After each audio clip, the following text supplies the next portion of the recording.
ဒီနေ့အချစ်ရင်းနဲ့ပတ်သက်ပြီးတော့ pick a pile reading လေးလုပ်ပေးမှာမို့လို့အခုခက်လက်ထဲမှာရှိနေတဲ့ဘောပင်လေးနှစ်ချောင်းအစိမ်းရောင်ဘောပင်လေးရဲ့ဒီပန်းရောင်ဘောပင်လေးရဲ့နှစ်ခုတည်းဟာကိုယ့်ရဲ့စိတ်ထဲမှာ calling ရနေတဲ့တစ်ခုကိုရွေးပေးပါ Okay အရင်ဆုံးအစိမ်းရောင်ဘောပင်လေးကိုရွေးထားတဲ့ group အတွက်ဘယ်လို message မျိုးလေးတွေပေးဖို့ရှိနေလဲဆိုတာကိုတစ်ချက်ကြည့်ကြည့်အောင်နော်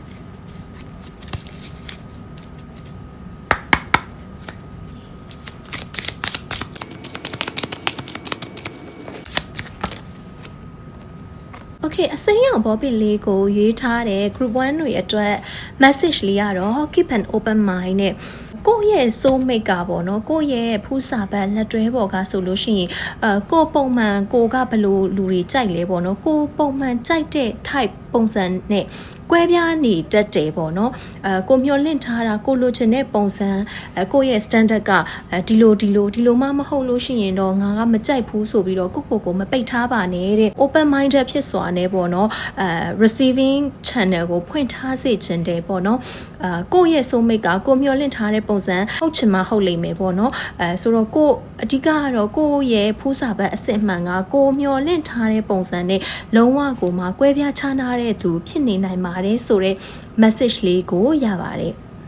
Okay ပန်းရောင်ဘောပင်လေးကိုရွေးထားတဲ့ group 2တွေအတွက်ကိုဘယ်လို message မျိုးလေးတွေရှိလဲဆိုတာတစ်ချက်ကြည့်ကြည့်အောင်နော်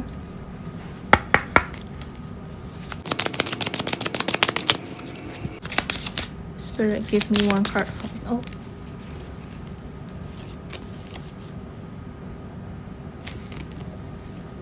Okay ပန်းရောင်ဘောပင်လေးကိုရွေးထားတဲ့ group 2တွေအတွက်ကြလာတဲ့ message လေးကကြတော့ romantic feelings နဲ့ wedding ဆိုတဲ့ကတ်လေးတွေကြလာတယ်ပေါ့နော်အဲ့တော့အခုလက်ရှိမှာကိုက relationship ရှိတာတော့၎င်းမရှိသေးဘူးဆိုရင်တော့၎င်းပေါ့နော်ကိုခံစားနေရတဲ့ခံစားချက်တွေဒီအစစ်အမှန်ဖြစ်တယ်ဆိုတာကိုယုံကြည်စေခြင်းတဲ့ဒီ group ကလူတွေကကြတော့အခုလက်ရှိတွဲနေတဲ့ relationship ရှိတယ်ဆိုရင်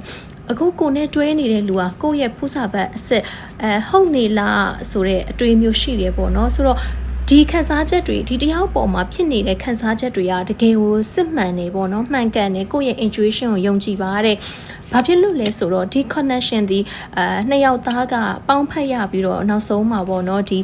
မင်္ဂလာဆောင်ရတဲ့အခြေအနေတွေရှိလာမယ်ကိုနဲ့တွဲနေတဲ့သူတော်၎င်းကိုမျက်စိကျနေတဲ့ crush နေတဲ့လူတော်၎င်းပေါ့နော်ဒီတယောက်ကငါရဲ့ဖူးစာပတ်ဟုတ်လားလို့တွေးနေရဆိုလို့ရှိရင်ဟုတ်ပါတယ်ကိုယ့်ရဲ့ခံစားချက်တွေကလည်းတကယ်ကို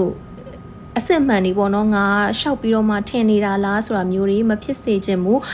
ဒီတယောက်ဒီမှန်ကန်တဲ့ connection ဖြစ်တယ်ဆိုတဲ့ message လေးကိုပေးနေပါတယ်အဲ့တော့ကိုရွေးချယ်လိုက်တဲ့ group လေးနဲ့ကိုနဲ့ energy ကိုက်နေတယ် resonate ဖြစ်နေတယ်ဆိုလို့ရှိရင် comment မှာပြောသားခဲ့ပေးပါကျေးဇူးတင်ပါတယ်